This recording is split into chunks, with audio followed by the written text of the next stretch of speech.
আসসালামু আলাইকুম। আশা করছি যে যেখান থেকেই দেখছেন অনেক অনেক ভালো আছেন, সুস্থ আছেন। আজকে আমি নিয়ে এসেছি খুবই মজার একটা নাস্তা, বিকেলের নাস্তা অথবা বাচ্চাদের টিফিনে অথবা সকালে চায়ের সাথে এই নাস্তার কোনো জুড়ি নেই। চলুন শুরু করা যাক।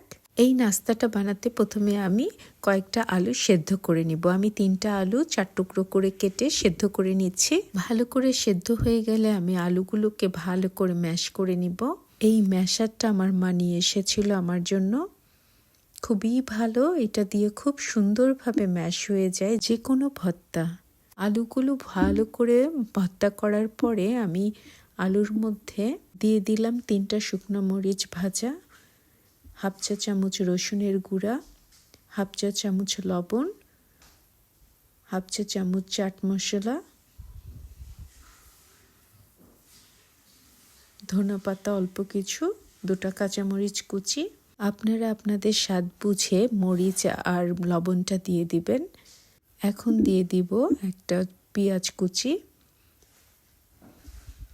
তারপরে সব কিছু একসাথে মেখে নিব। ভালো করে মাখা হয়ে গেলে আমি দিয়ে দিব হাফ চা চামচের মতো সাদা গোলমরিচের গুঁড়া।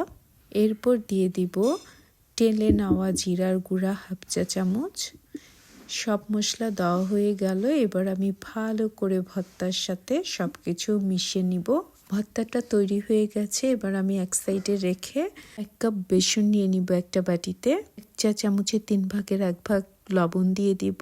1 চা চামচের 4 ভাগের 1 ভাগ রসুনের গুঁড়া দিয়ে দিব। 1 চা চামচের 4 ভাগের 1 ভাগ চাট মশলা দিয়ে দিব। এবার সব কিছু একসাথে ভালো করে মিশিয়ে অল্প অল্প করে পানি দিয়ে দিব। 1 কাপের জন্য আমি হাফ কাপের মতো পানি ব্যবহার করব। বেসনের লিকুইডটা বেশি পাতলা হবে না, একটু ঘনই হবে। অল্প অল্প করে পানি দিব আর মিক্সড করব। এবার আমি একটা ফর্কের সাহায্যে খুব ভালো করে মিক্সড করে নিব। তারপরে এক সাইডে রেখে দিব।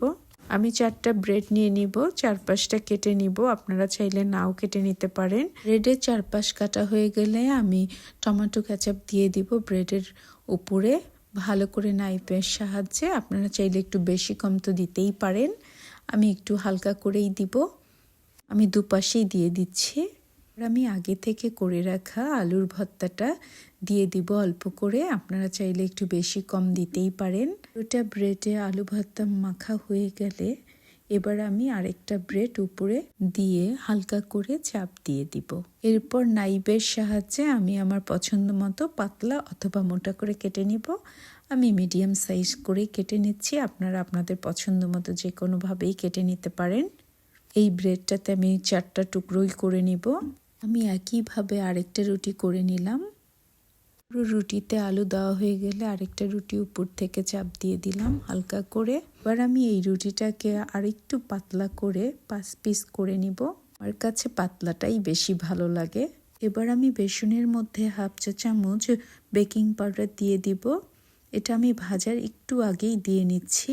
দিয়ে খুব ভালোভাবে মিশিয়ে নিব। চুলায় একটা ফ্রাই প্যান বসিয়ে দিব, একটু গরম হলে তেল দিয়ে দিব। আমি মিডিয়াম তেল দিয়ে ভেজে নিব, আপনারা চাইলে ডুবা তেলেও ভেজে নিতে পারেন। এবার রুটির পিসটাকে আমি বেসনের মধ্যে ডুবিয়ে ভালো করে গরম তেলে দিয়ে দিব। এক পিঠ হয়ে গেলে আমি ফর্কের সাহায্যে উল্টিয়ে দিব।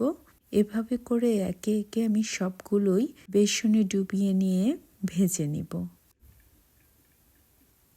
যখন বুঝতে পারবেন এক সাইড মোটামুটি হয়ে এসেছে, তখন এভাবে উল্টিয়ে নেবেন। আমার নাস্তাগুলো ভাজা হয়ে গেছে, আমি একে একে উল্টিয়ে নিব। দেখতেই পাচ্ছেন বাহিরটা কত ক্রিস্পি। এবার আমি একে একে উঠিয়ে নিব। তৈরি হয়ে গেল খুবই মজাদার ব্রেড দিয়ে তৈরি নাস্তা, খুবই ক্রিস্পি, খেতে তো দারুণ মজা। আমি খেয়েছি।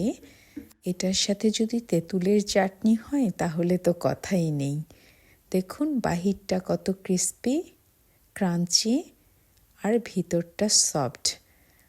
দেখতেই পাচ্ছেন ভিতরে আলু, টমেটো কেচাপ, ভিতরটাও কিন্তু পুরোপুরি সেদ্ধ হয়ে গেছে। তেঁতুলের চাটনি দিয়ে সার্ভ করেছি। যদি আমার এই মজার নাস্তার রেসিপিটা আপনাদের ভালো লাগে, please like, comment and subscribe করে পাশে থাকবেন। সবাই অনেক অনেক ভালো থাকবেন। আল্লাহ হাফেজ।